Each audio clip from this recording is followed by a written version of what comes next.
Hey everybody, it's Steve here again with a bit of a special episode featuring a feed drop of the Eyewitness History podcast. In this episode of the Eyewitness History podcast, host Josh Cohen speaks with the former principal of Columbine High School, Frank DeAngelis. Frank and Josh discuss the events of the tragic shooting, what the police were doing at the time of the shooting, as well as the potential motivations of the two shooters, Eric Harris and Dylan Klebold. They also discuss the infamous basement tapes, as well as seeing Klebold the previous week at the prom, in addition to a lot more. I think you will learn a ton from this episode. It really helps shed even more on a really tragic episode in American history, where speaking with people who were actually there, which is what Josh does in Eyewitness History. So definitely go and check out Josh's podcast, and I will talk to you soon.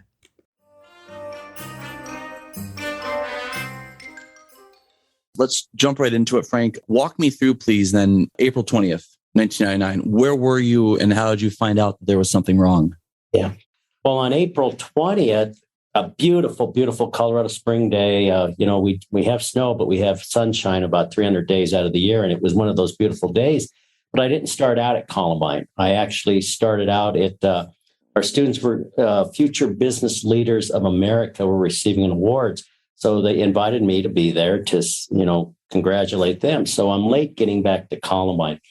And when I got back, I was looking for a teacher, Kiki Leba, who student taught at Columbine. He was on a one-year contract, and we had interviewed him the day before, and it was a no-brainer. We were going to hire this guy. He was fantastic. The kids loved him, just a great addition. But I couldn't find him.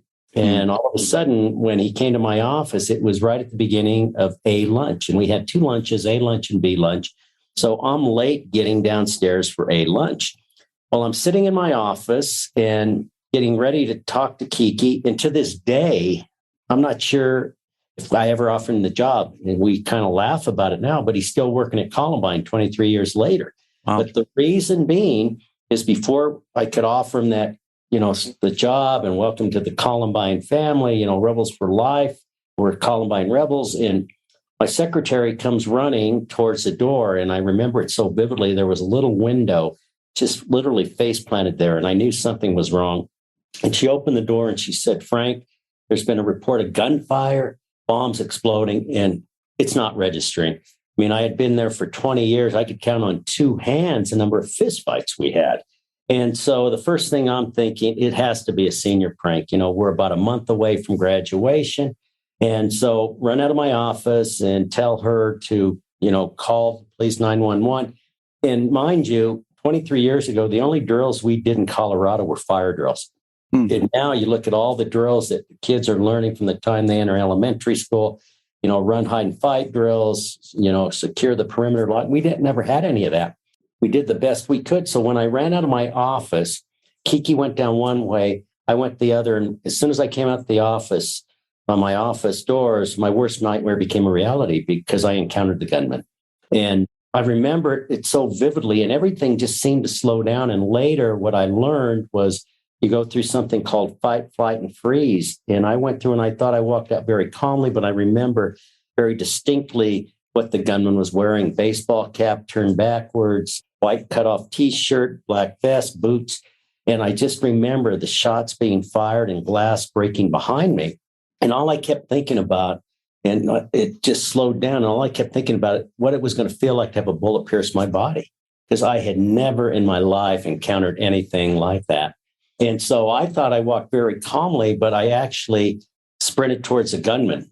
And I know when my secretary, Susan White, and Kiki Leba saw me later outside, they were shocked because the last they saw me, I was sprinting right towards the gunman. And I've had police officers say, "Frank, why? You're unarmed. Why did you sprint towards one gunman?" And one reason only. My girls, I had some kids that were in trouble. And there were about 25 girls that were coming out of the locker room to go to a physical education class, and they were unaware of what was happening. And I hurriedly got them there. And I knew in my mind that if I got them into the gym and we'd be able to shut the door, and then once I was able to check outside to see if it was safe, because there was a report of snipers outside, snipers on the building.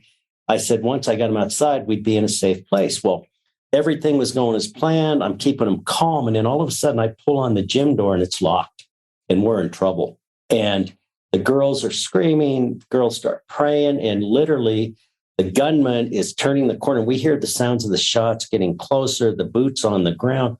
And I had about 35 keys on a key ring. And I was a principal that I wore a suit every day or sport coat every day. I reached in my pocket, and the first key I pulled out, I stuck in the door and it opened it on the first try. And it wasn't that this key was specially marked. And now when I go out and do presentations with people, I said, if you need to get to that key, if you need to get to that button, you need to be able to do it quickly.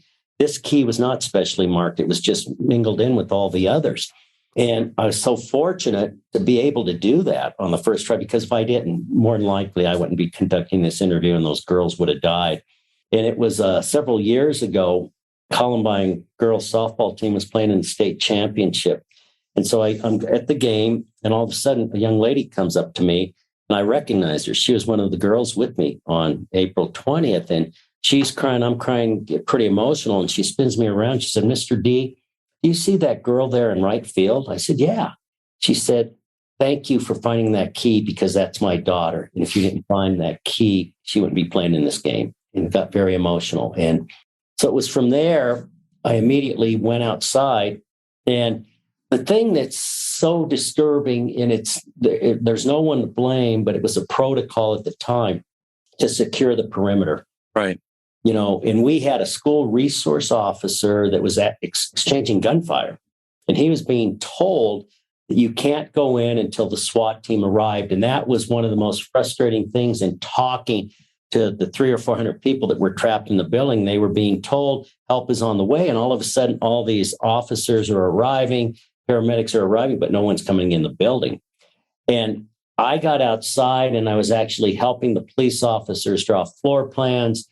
At one point, they were going to put a body armor on me to go in the building, shut off the fire alarm, because it was so loud that the SWAT team could not communicate once they did arrive.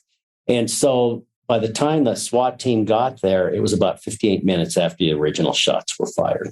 And it's not the police's fault. I have defended them to the very max, because that was a protocol. And I even was on the street with many of the officers who were friends of mine, and they said, this is crazy. We've been sworn to protect and serve, and we're standing outside. But that was a protocol at the time. Now you look at the protocol, first officers are immediately going in. And most of these events are over within 3 to 5 minutes. So that's what happened on that particular day.